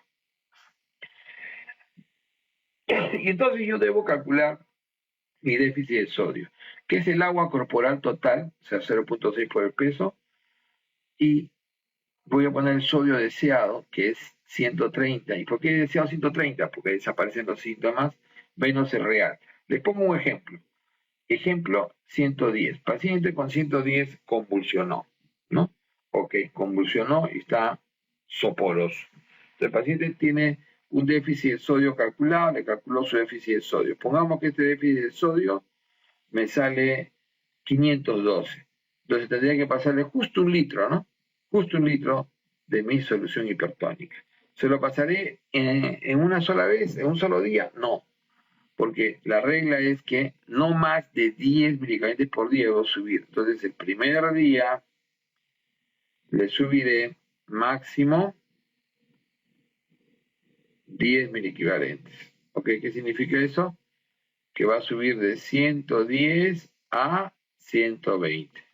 Perfecto. Y para que eso pase, le paso la mitad de lo calculado, pues lógico, ¿no? Porque como es 20, le paso la mitad de lo calculado. O hago una regla de 3 para calcular. Y la mitad de lo calculado es que le va a pasar estos 500 mililitros de cloruro al 3%, ¿no? Se lo voy a pasar en por lo menos más de 10 horas. Porque tampoco puede subir más de 1 por hora. Entonces, para asegurarme que no sube más de 1 por hora, más de 10 horas. Esto es las primeras 24 horas. Esto es las primeras 24 horas. En el segundo día le paso los siguientes 500. Igual, en el mismo ritmo. Entonces, eso es la manera en que se maneja. ¿Qué pasaría si yo le paso en exceso? O sea, agarro el pum ya, que pase nomás. Entonces, le pasé todo el litro. Entonces, el paciente, por pasarle en exceso o muy rápido, va a ser síndrome de desmielinización osmótica, llamado también mielinolisis pontina, clásicamente, ¿no? Síndrome de desmielinización osmótica. Y entonces va a quedar con un daño, generalmente disartria, mutismo e incluso cuadriplejía. Hipocalemia. El potasio, recuerden ustedes que es un catión típicamente intracelular. Por lo tanto, que las alteraciones están muy en relación al hecho en la hipocalemia que el potasio se introduce mucho en la célula y en la hipercalemia también mucha relación con el hecho de que sale. Entonces, si sale, va a incrementarse. Entonces, la hipocalemia, hipopotasemia, hipocalemia menor de 3.5 Puede ser la causa más frecuente, redistribución. ¿Y qué me puede provocar eso? Me lo provoca la alcalosis, típicamente la metabólica, por ejemplo, el incremento de uso de insulina, habíamos visto hace un momento, y los beta-2 estimulantes, los SABA, ¿no? Que habíamos hablado en un momento en el asma, ¿no? Los beta-agonistas de acción corta, como el salbutamol, el esfenoterol, la trebutalina, ¿no? Mientras que la depresión excesiva puede ser porque se está perdiendo, ¿no? Pérdida, ya dije, todo lo que se pierde en nefro es renal o extrarrenal. Pérdida renal mayor de 20, ¿no? Mayor de 20 equivalentes, por ejemplo, característico pérdida renal en el paciente que usa diurético. Paciente, por ejemplo, que usa diurético, ¿no? Se pierde en exceso, ¿no? También puede perder en exceso el sodio el paciente que tiene déficit de, ¿no? Perdón, incremento de la aldosterona. O sea, por ejemplo, el aldosteronismo primario. Y este suele tener una triada de aldosteronismo primario, ¿no? Suele tener hipocalemia, hipertensión y alcalosis metabólica, el aldosteronismo primario. ¿Ok? Siempre ten en cuenta. Mientras que en pérdidas extrarrenales, característicos, vamos a tener menos de 20 de potasio, esto es en la orina, esta acá tiene, la renal tiene más de 20, acá menos de 20, y la pérdida extrarrenal característicamente puede ser o por diarrea, típico del cólera, diarrea colérica, ¿no? Es una causa importantísima de pérdida extrarrenal, y también se puede dar en el adenoma velloso. ¿Cuál es el manejo de la hipocalemia? Fundamentalmente la redistribución. Entonces, si hay redistribución como primera causa, es corregir tratamiento, la redistribución. Y entonces se corrige la esclerosis metabólica o se corrige el dar esos medicamentos de una dosis más adecuada, ¿no? Eso es básicamente lo que es la redistribución. Mientras que en el caso de la depresión, ahí se queda, ¿no? Por vía oral, si no muy severo, o por hidratación, ¿no? Esa es la posibilidad. Si un potasio es menor de 2.0, o sea, severo, ese paciente debe ir siempre a reto. El reto se usa 20 miliequivalentes, ¿no? Por hora. Hay que tener en cuenta. La hipercalemia. Acá también es que este trabajo es más interesante. El paciente, tanto con hipo como con hiper, se puede morir por paro cardíaco. En el caso de la hipocalemia, ¿cuál es el marcador clínico de la hipocalemia? La hipocalemia es básicamente el calambre, pero produce, por ejemplo, una parálisis flácida, ¿no? Parálisis hiporrefléxica, y puede producir paro en sístole. Cambio este de acá va a producir paro en diástole, y eso suele producir una parálisis flácida ascendente. Y puede producir, como decíamos, paro en diástole, además incluso diarrea. Entonces la hipercalemia puede ser porque se está desplazando mucho al interior, se está desplazando mucho desde los tejidos, está saliendo. Entonces, a veces por medicamentos, pero una de las causas más fundamentales hoy en día es la ruptura celular. Entonces, la ruptura celular, ¿no? La ruptura celular, por lo general, por ejemplo, ¿no? La lesión tisular típica o la lisis, síndrome de lisis tumoral. Síndrome de lisis tumoral, pacientes que han recibido clásicamente, ¿recuerdan? Pacientes que han recibido síndrome de lisis tumoral, han recibido quimio, generalmente en cánceres hematológicos, o pacientes que tienen tumores que crecen en exceso, como por ejemplo los blastomas.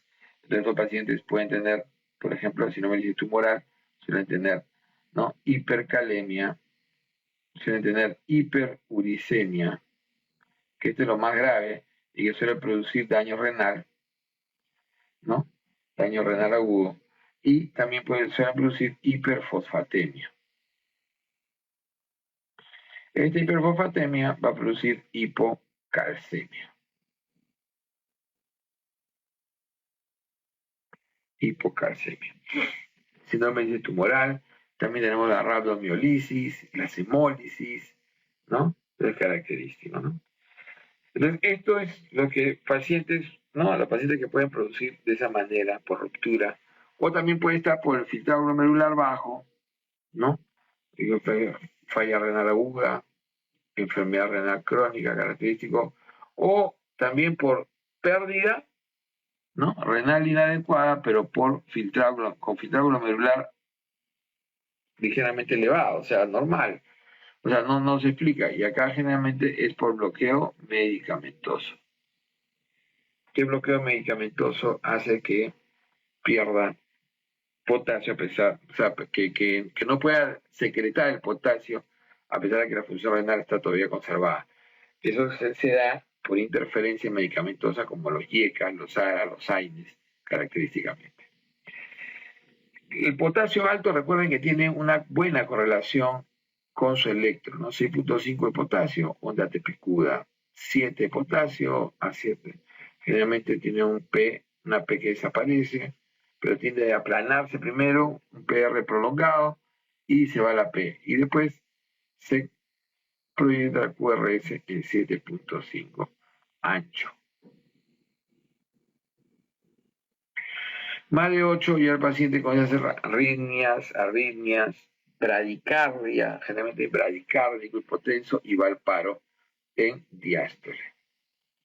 El manejo pasa fundamentalmente por esto que se actúa en el electro, que tiene mucha correlación con el nivel, a diferencia de la hipo, se tiene que manejar con estabilización de membrana. Siempre la estabilización de membrana, gluconato de calcio, siempre la primera respuesta. ¿Ok? De ahí la redistribución.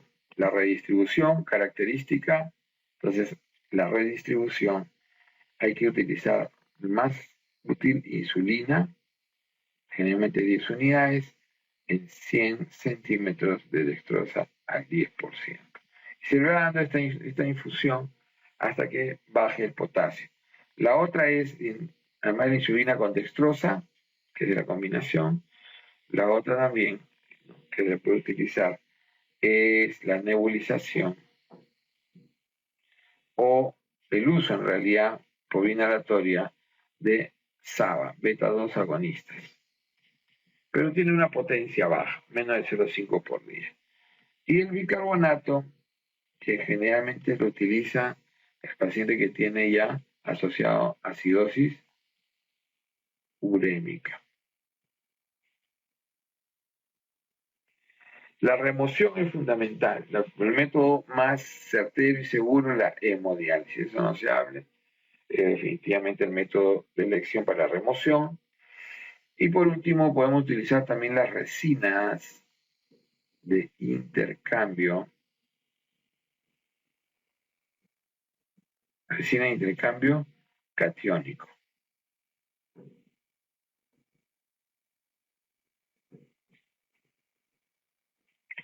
Este es el típico medicamento llamado Keyexalate.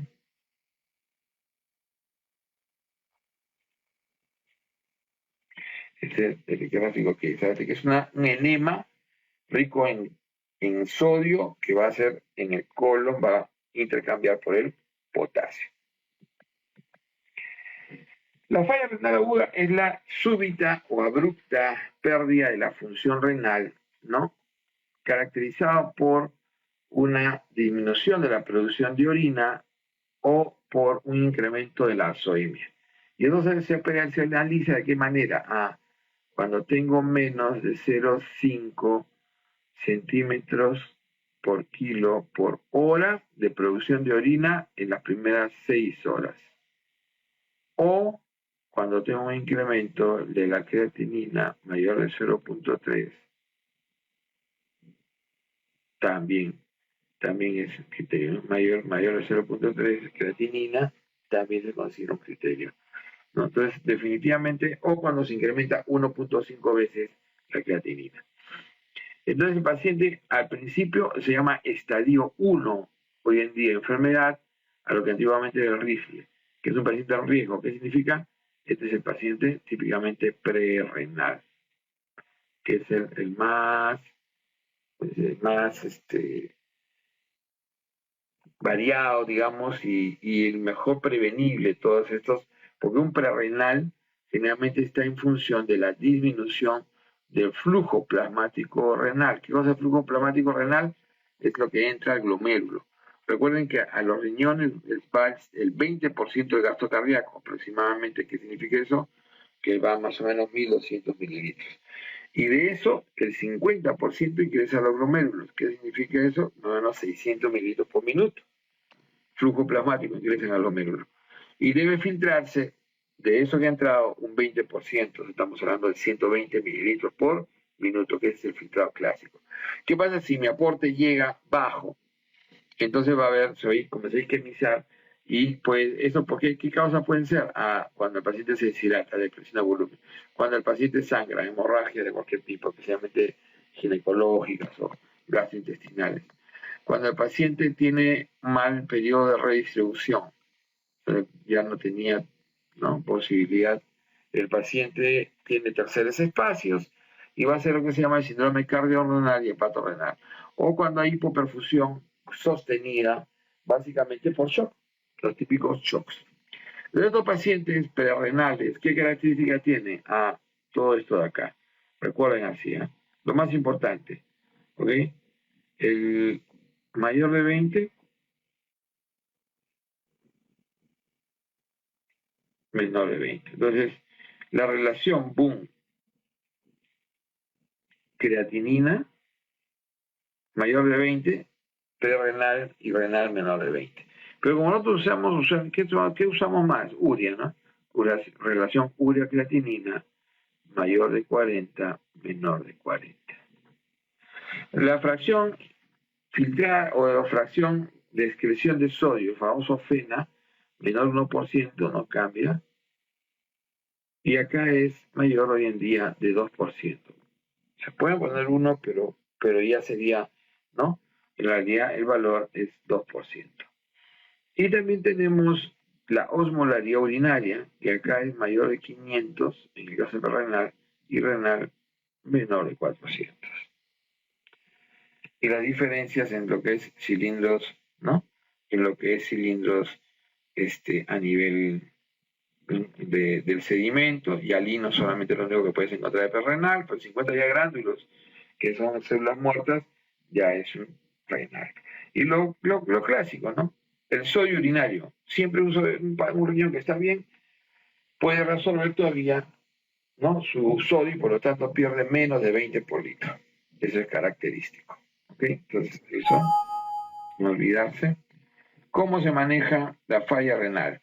Entonces, la falla renal fundamentalmente pasa, este es el renal, los renales, la causa más frecuente, necrosis tubular aguda de tipo isquémica, están las tóxicas, exógenas, por ejemplo, por fármacos, aminoglucósidos, por sustancia en contraste, y las endógenas, habíamos hablado justamente de la síndrome de lisis tumoral, la rhabdomiolisis, la hipercalcemia, piruricemia, y por proteínas, y el riñón de mieloma, Waldenström, ¿no?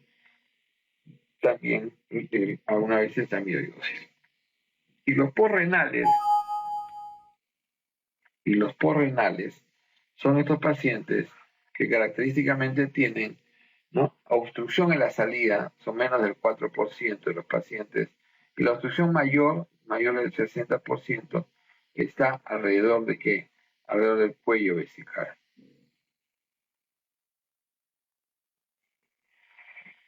60% están alrededor del cuello vesical, como por ejemplo, ¿qué estaba ahí? Ahí está el cáncer de próstata, el cáncer de en la mujer, y fundamentalmente la vejiga neurogénica.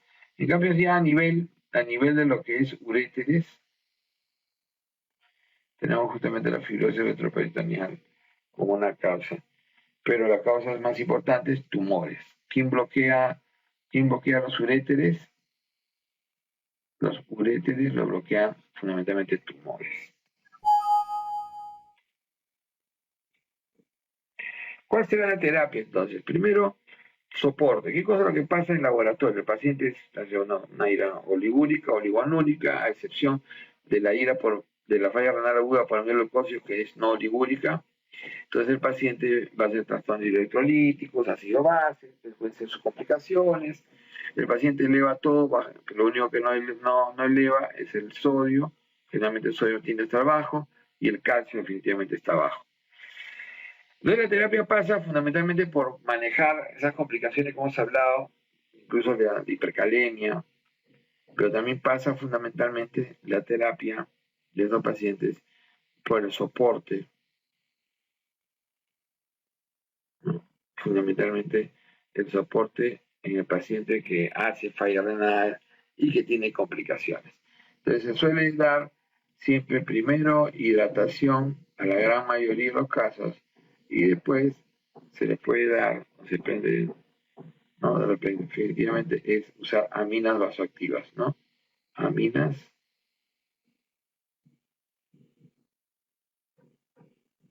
vasoactivas. ¿Cuáles son esas? Por ejemplo, característico, ¿no? Yo tengo acá fallo cardíaco, tengo shock. ¿Qué shock? Shock anafiláctico o un shock distributivo. Entonces, el shock distributivo básico, ¿no? Que puede ser anafiláctico, que puede ser séptico. Entonces, tengo un shock. El shock distributivo, ese shock, por ejemplo, debe requerir, por ejemplo, norepinefrina. O un cardiogénico puede requerir dobutamina. Bueno, esa es fundamentalmente lo más importante es los soportes. Me parece que sangró, se le pone volumen y después recién se le pone la sangre, ¿no? Y cuando el paciente requiere ir a diálisis, porque indicación de diálisis de urgencia, si la hipercalemia, la acidosis metabólica o el edema pulmonar no responden al manejo. Pericarditis urémica, encefalopatía urémica y hemorragia urémica también son indicaciones de diálisis de apoyo. La falla renal crónica es el paciente que mantiene, justo eso ha sido pregunta ayer, mantiene más de 3 meses, por más de 3 meses tiene una disminución de la filtración glomerular menor o igual a 60, generalmente, ¿no? Persistentemente por 3 meses. O tiene un marcador de daño que también se mantiene por 3 meses. Estos son los marcadores de daño. Entonces, la falla renal crónica, la enfermedad renal crónica, se ve a partir, fundamentalmente, está a partir del G3A. G3A, 45-59, leve a moderada disminución.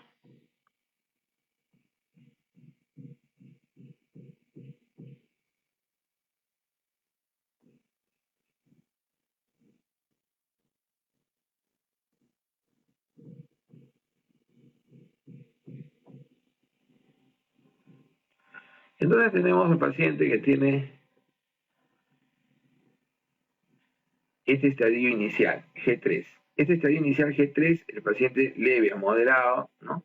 Leve a moderado, de 45 y 59, y el G3B, G3A y G3B, que es el estadio ya, el G3B severo, es donde se inicia la uremia. Acá se inicia la uremia, o sea, los primeros síntomas de uremia. Entonces, el paciente, ¿qué cosa inicia? Inicia con poliuria, con micturia, poliuria clásica, necesita mayor volumen para botar solutos. Ya el paciente comienza en este nivel, ¿cuándo empiezan los síntomas? 50 para abajo. Y entonces va a empezar ya el paciente con la anemia. Y la anemia de enfermedad renal es una anemia normocítica, normocrómica, típicamente normocítica, normocrómica, ferropénica. Ese paciente que necesitará eritropoyetina más hierro. Hoy en día, olvídense, lo ideal es, se determinó el año pasado en 2 estudios, intravenoso.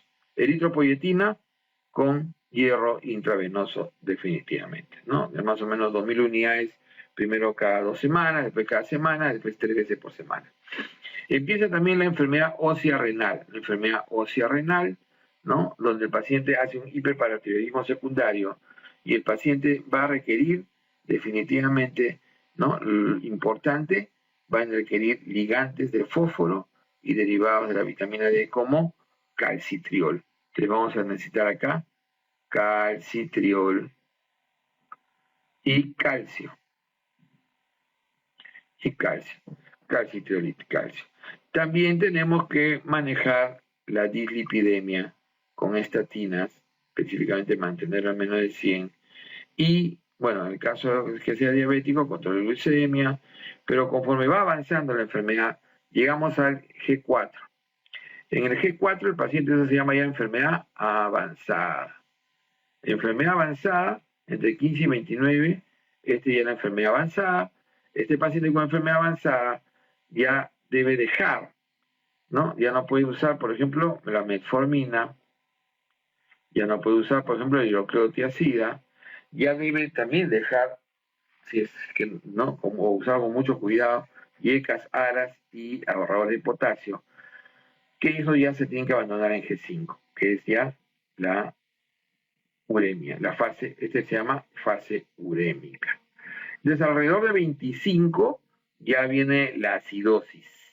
Entonces, la acidosis, que viene alrededor de 25 de depuración, ¿qué va a requerir? El paciente requiere suplemento de bicarbonato. Hay que mantener una bicarbonatremia mayor de 20. ¿Ok? Generalmente tabletas de bicarbonato. Y también tenemos que manejar por 20 a 15, por debajo de 15 ya, la hipercalemia. Entonces, el potasio elevado. Entonces, el paciente que cuando ya tiene potasio elevado va a requerir fundamentalmente furosemida. Y esa furosemida también lo va a ayudar a eliminar el agua. Entonces se comienza a dar dosis altas de furosemida, 20, 40, 60, 80 miligramos al día. Entonces, y ven las restricciones. Entonces, esto es importante en el manejo de la falla renal. Causa más frecuente, nefropatía diabética. En reumato, hagamos primero una introducción. Importante es que el paciente, ustedes tienen enfermedades monoarticulares, oligoarticulares y poliarticulares. Pero dentro del manejo de la reumatología, el paciente puede manejarse, ¿no? Hay lo que se llama la antiinflamación. Entonces, el proceso inflamatorio, que es lo que predomina en el reumato, se puede manejar con AINES, ¿no? No selectivos, clásicos, diclofenaco, indometacina, naproxeno, los más utilizados, o también se puede utilizar como AINES los COXIF, ¿no? Heterocoxif, celecoxif en algunos casos. Y los corticoides como AINES, a dosis bajas, prednisona 20 a 30 miligramos al día, que ya tiene un efecto supresor, inmunosupresor importante, pero no es intenso, y más tiene efecto antiinflamatorio usado esas dosis. Pero después tenemos enfermedades que se median fundamentalmente por la actividad de linfocitos y fundamentalmente por la producción de linfocitos, ¿no? Por la producción de citoquinas. Y lo que tienen esa producción de citoquinas, especialmente con incremento del TNF e interleuquinas 1, 6, 8, son pacientes que tienen, ¿qué enfermedades típicamente están ahí? Las oligoarticulares y la artritis reumatoidea. Entonces, característicamente esas enfermedades van a necesitar que necesitan un nivel de manejo sobre lo que es ya los modificadores llamados fármacos modificadores de enfermedad. Estos fármacos modificadores de enfermedad disminuyen citoquinas, pero en forma indistinta. O sea, todas, ¿no? Tienden a disminuir todas y son el inicio del tratamiento de muchas de estas enfermedades, especialmente AR. ¿Cuál es el más usado? El metrotexate. Metrotexate tiene este efecto, va disminuyendo producción de citoquina, especialmente el factor de necrosis tumoral. El metrotexate se va dando en dosis progresivas cada semana y su principal efecto adverso es que puede producir anemia megaloblástica, por eso se da ácido fólico todos los días, y adicionalmente a eso también puede producir fibrosis pulmonar y daño hepático. Puede producir también, por eso hay que monitorear el hígado y monitorear el pulmón. Sí, le sigue importancia la hidroxicloroquina. La hidroxicloroquina, acuérdense, hidroxicloroquina característicamente se utiliza, ¿no? Su efecto adverso más importante es la retinopatía, ¿no? Entonces una retinopatía, ¿no? En ojo de buey se llama. También está la sulfasalacina, y también está la leflunomida. Pero cuando ya no es suficiente y el bloqueo de citoquinas requiere un bloqueo específico, eso se llama terapia target. Y la terapia target pasa por el uso de proteínas o de anticuerpos monoclonales. Por ejemplo, anticuerpos monoclonales anti-TNF. Anti-TNF, como por ejemplo infliximab, o por ejemplo el tocilizumab, ¿no? Infliximab, golimumab, adalimumab, anti-TNF. También se puede utilizar, por ejemplo, como terapia target, ¿no? Algunas anti-TNFs específicos, ¿no? Como por ejemplo que son proteínas, ya no monoclonales, como por ejemplo el etanercept.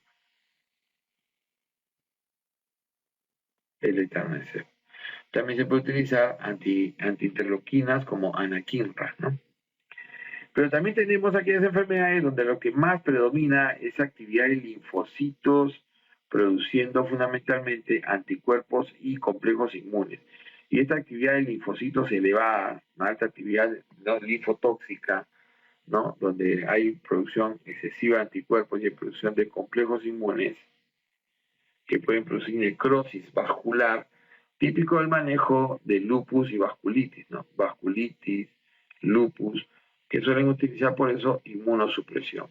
Entonces, cuando se necesita inmunosupresión, este tipo de enfermedades, entonces la inmunosupresión, que es donde se media más por complejos inmunes, por lesión vascular, vamos a tener típicamente el uso de la prednisona de inicio a dosis altas, ¿no? Lo que es un típico miligramo por kilo día en la prednisona o incluso en la metilprednisolona en pulso, y los fármacos, los inmunosupresores, como por ejemplo la ciclofosfamida, la azatioprina, o por ejemplo también el micofenolato o el tacrolimus. Eso es lo que tienen que tener en cuenta. Entonces tenemos AR, que ya sabemos que es una enfermedad autoinmune, sistémica, poliarticular clásica, ¿no? Que suele producir, ¿no? Una lesión no localizada, fundamentalmente a nivel de la sinovia, una sinovitis, pero que es una enfermedad que tiene, ¿no? Que tiene clínica sistémica, febril, bajo peso, astenia, incluso anemia, enfermedad crónica, y produce dos tipos de anticuerpos, anticíclico, péptido cíclico citrulinado y el factor reumatoideo. Por eso que los criterios diagnósticos pasan por la afectación articular, pasan por la serología y pasan por la duración. En la serología, ¿no? Ojo que la serología en realidad se refiere a anticuerpos nada más. Lo otro es reactante de fase aguda. Entonces, 1, 2 la serología, 3 la reactante de fase aguda y 4 la duración. Este es menor de una semana, 0, mayor o igual a 6 semanas, 1 punto. Acá también el 0, 1 punto. Acá es, por ejemplo, positivo alto, 3 puntos, 2 puntos, 0. Y acá más de 10 articulaciones, por lo menos una pequeña afectada, esto te da 5 puntos. Entonces, ahí está la mayor parte. ¿Cuánto necesito? 6 puntos para el diagnóstico. También tengo manifestaciones extraarticulares. Recordar que el tratamiento AR pasa por la antiinflamación, que es lo que más se utiliza hoy día, prednisona. Y el bloqueo pasa fundamentalmente, el tratamiento FARME pasa fundamentalmente por el metotrexate, la flavonoida también es importante, y la hidroxicloroquina en los ancianos, es la elección. Cuando estos FARME fallan o cuando el paciente tiene una enfermedad muy severa, ¿no? Que es de mal pronóstico, una enfermedad que produce rápidamente erosión o rápidamente poliarticular deformante, entonces debe utilizar la terapia biológica o terapia target. Y ahí tenemos entonces anti-TNF típicos, etanercept, que es la proteína, ¿no? Imitadora del receptor ¿cómo se llama? Factor de tumoral, y los monoclonales como infliximab, tocilizumab, que son básicamente los anti-TNF clásicos. El rituximab, que es un anti-CD20 característico, y el anakinra, que es un anti-interleuquina 1. Y el lupus, recuerden que es una enfermedad sistémica, ¿no? Una enfermedad autoinmune sistémica, ¿no? Un poco menor en incidencia que AR, pero es bastante, ¿no? De distribución universal, típico de mujeres de 15 a 40 años, que tiene unas manifestaciones muy severas, generales, como fiebre, bajo peso, también muy parecidos, incluso más intensas que en AR, y que tiene estos criterios de la Asociación Internacional 17, 4 de los cuales tiene que haber, ¿no? Tiene que haber típicamente uno inmunológico. El ANA es el mejor de todos, porque da el 98% de sensibilidad, mientras que el más específico es anti-SM, que la especificidad es baja, pero es 100% específico. Y así tenemos varios síntomas. ¿Cómo es la clínica? ¿Cómo se maneja un lupus? Entonces el lupus tiene manifestaciones leves. Por ejemplo, ¿qué manifestaciones son leves? Manifestaciones leves pueden ser, ¿no? Como por ejemplo las manifestaciones dérmicas, como el rash malar, o el lupus discoide, o por ejemplo la artralgia. Entonces se pueden utilizar tópicos corticoides para esa, o se puede utilizar, por ejemplo, AINES. Cuando se utiliza AINES, que se suele utilizar fundamentalmente en quién, cuando hay artralgia, que también es el inicio a veces antes que te dé artritis con sinovitis, y también en las serositis. Las manifestaciones moderadas ya requieren generalmente corticoide, prednisona, o requieren hidroxicloroquina. Entonces las moderadas ya requieren alguna de esas. Por ejemplo, prednisona, las hematológicas. ¿Cuáles son las hematológicas que pueden requerir prednisona? La anemia hemolítica autoinmune asociada al lupus, la púrpura, ¿no? Púrpura trombocitopénica clásica, que se ve también en lupus, o también puede requerir prednisona ya la artritis, ya la poliartritis, que suele ser simétrica, pero no erosiva, Y cuando la poliartritis es severa, cuando la poliartritis es severa, puede utilizar hidroxicloroquina. Pero la hidroxicloroquina también se puede utilizar en el lupus cutáneo subagudo. Acá, por ejemplo, se utilizaba en el lupus cutáneo agudo y crónico. ¿Y cuando se dice que es tratamiento severo? Cuando hay que dar inmunosupresión. ¿Se dan cuenta? Cuando hablamos hace un momento, y la inmunosupresión se tiene que dar generalmente cuando el paciente tiene nefropatía lúpica. La nefropatía lúpica, especialmente el estadio 3, el estadio 4, que son las glomerulonefritis proliferativas. La 3, localizada o focal, y la 4, la difusa. Que dicho sea de paso, la 4 es más el 50% de los pacientes. O sea, la mayoría de los pacientes son 4 y le sigue el 3. Entonces, los pacientes que van a utilizar usan metilprednisolona en pulso y de ahí ciclofosfamida o micofenolato. Miren que el estadio 5, que también es un síndrome nefrótico, es rebelde al tratamiento, mal pronóstico, pero también se recomienda darle inmunosupresión. También se da inmunosupresión en lupus, en la carditis lúpica, ¿no? Se da también este tipo de inmunosupresión con metilprednisolona y ciclofosfamida o azatioprina. También en la neumonitis lúpica, y también el compromiso del sistema nervioso central como la vasculitis lúpica cerebral. Generalmente se usa ciclofosfamida.